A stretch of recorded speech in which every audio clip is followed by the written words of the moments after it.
Hello. What's up? Hi, how are you? Good. How are you I'm doing?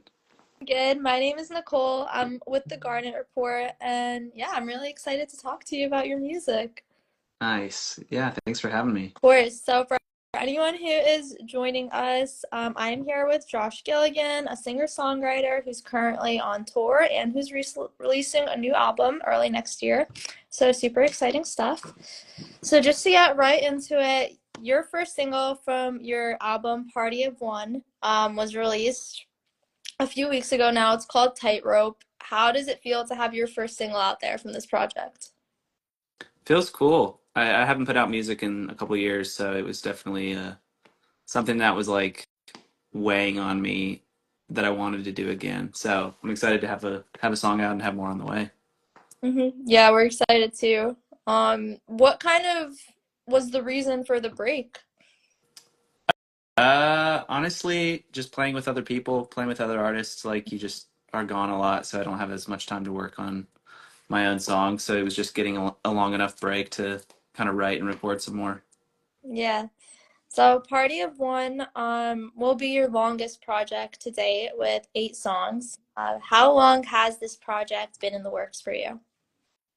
Uh, the first song, Tightrope, was written in 2022.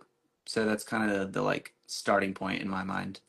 So 2 years, summer of 22, I started and then worked off and on in stretches of being home. Mhm. Was Tightrope your first release, like because it was the first song you made, or did that kind of just happen? Not necessarily. I think the like small team that I work with liked that one a lot, and I also liked that. I like, I don't know, maybe so, maybe subconsciously, yeah. Like the order that you do stuff in feels kind of right. Yeah, I Yeah. love Tightrope. It's such like I really love chill music, and that song is just really smooth and groovy, so I love it. I was wondering if we can expect like a similar kind of vibe from the rest of the tracks on the record. Kind of. Yeah, there's some groovers on there, and then I would say most of them are definitely in that like similar instrumentation for sure. And then some of them are probably a little more straightforward. This is kind of like the most bare bones stuff that I've done. Like I think some of the other songs that I put out before this are like a lot of other like keyboards and lush arrangement stuff around it. So I just kind of wanted to like challenge the songs a little bit and keep them bare. Mm. So Party of One is going to be released January 24th. Do you have any plans to release any more singles until then? For sure, Yeah. yeah. I think two or three. Okay. Do So you have them yet, or are you still deciding? do I Do what? you have them? Like, do you know them yet, or are you still deciding? I still, yeah, I haven't picked. Yeah. Okay. I'm Yeah. really excited. I was looking at the track list preview for the album, and I'm just like looking at all the titles to try to figure out what I'm most excited for. Like Turn the Lights Back On sounds like it'll be cool. And 500 Questions. Are you able to hear it? Like, did they give you a streaming link? It's like I don't know if you've seen it. It's like a faded track, but it just shows you like the names. Oh, Um, on Spotify. yeah.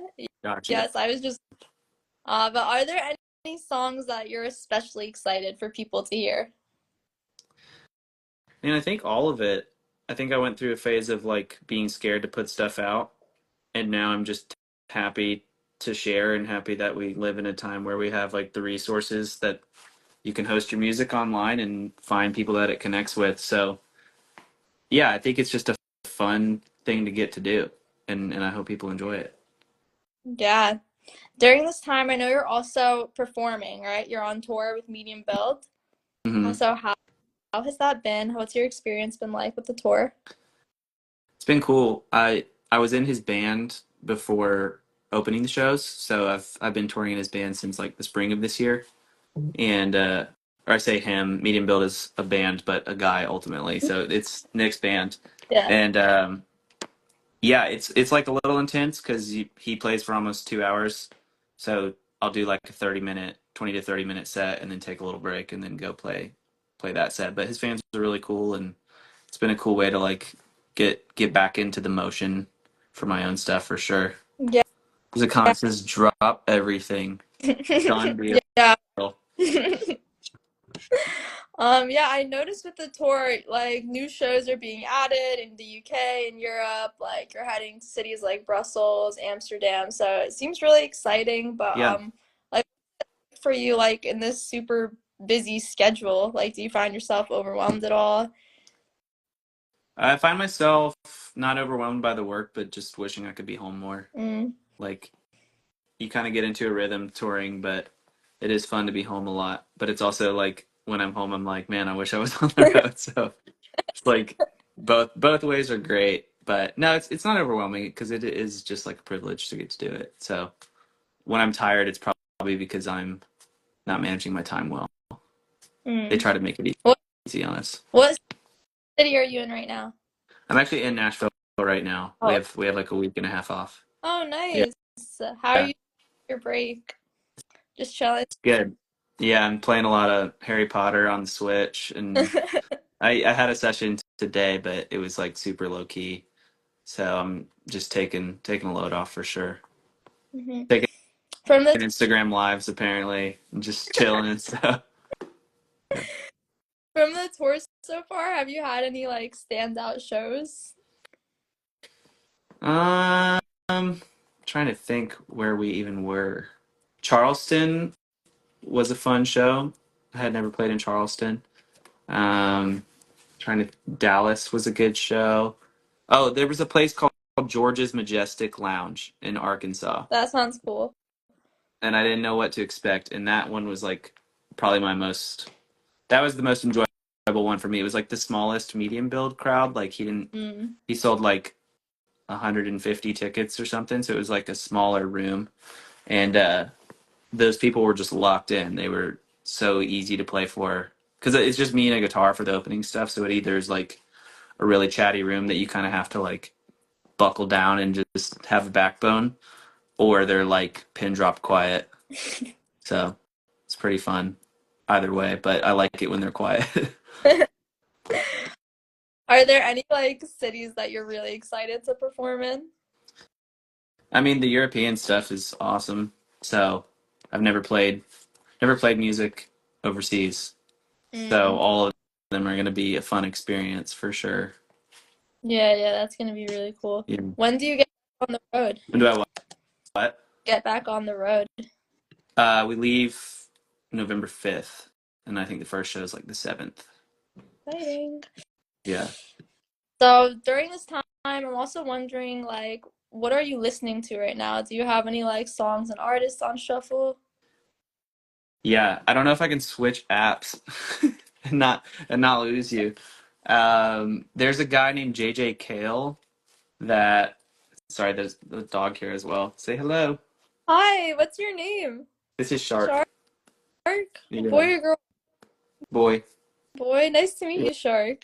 Yeah, he wants to be part of I it. wish Um, he could be in the room. He's so annoying. I you what? I wish my dog could be in the room right now, but he's Yeah. so annoying. No, Shark's been chilling here the whole time. He just wanted to stand up. Here, buddy. 1 second. Um, the guy that I was writing with today, the artist we kept referencing was JJ Kale. It's like just kind of smooth, like singer songwriter stuff, like late 70s. And then I don't know, what am I digging right now? The new Door Jar record Mm, is like really fun if I want like a more like instant gratifying, like lots of like cool tight sounds. Like I love the way that record sounds, but I listen to a lot of older stuff too. So I'm trying to think what's been getting me. I listen to a lot of Friends music too. A lot of mm. and honestly, when I'm touring, I listen to too much sound all day. So when I'm in the van, I just like play my Switch. So I haven't been digging as deep with the music right now. Do you find that like what you listen to like is like subconsciously similar to what you make? That's a good question. Probably. Yeah. I don't want it to be like I don't want to just listen to things that I like and then make things that sound exactly like what I like. So I think I'm trying to push myself to listen to more like stuff that doesn't sound like what I want to make. Like you don't want to just like have like a hall of mirrors creatively and only do the same stuff. So Yeah. definitely trying to stretch. Honestly, being in medium build has helped with that. Like Hmm. just playing a lot of different. all of his songs are like very different from each other. Even though they're like cohesive, they feel different from each other. So that's helping stretch me a bit. Mm. Are there any artists that like you can attribute like a lot of your inspiration to or like motivation to do music? Mm, motivation to do Yeah. music. Yeah, like what got you into it if there's an artist that comes to mind? I mean, always the quick answer is Paul McCartney and like Wings, like Easy. his post Beatles stuff. My mom was a big Wings head and always was like playing that kind of stuff. James Taylor. Mm. Um, I don't know. Yeah, like the heavy hitter songwriters, and then kind of all the derivative bands carrying the torch after. Wilco is a big favorite. I don't know, but my mom, honestly, a lot of the music she played for us growing up, I just like music was a concept. It was like a readily available thing that I thought people can do because like both my parents played music growing up, and Hmm. they like gave us instruments and let us try what we wanted to try. Yeah. And you've been making music for a while now. I believe your first like official release was in 2018. So like how would you say like how would you define your evolution as an artist, since you started releasing stuff? Flow. Slow. Yeah.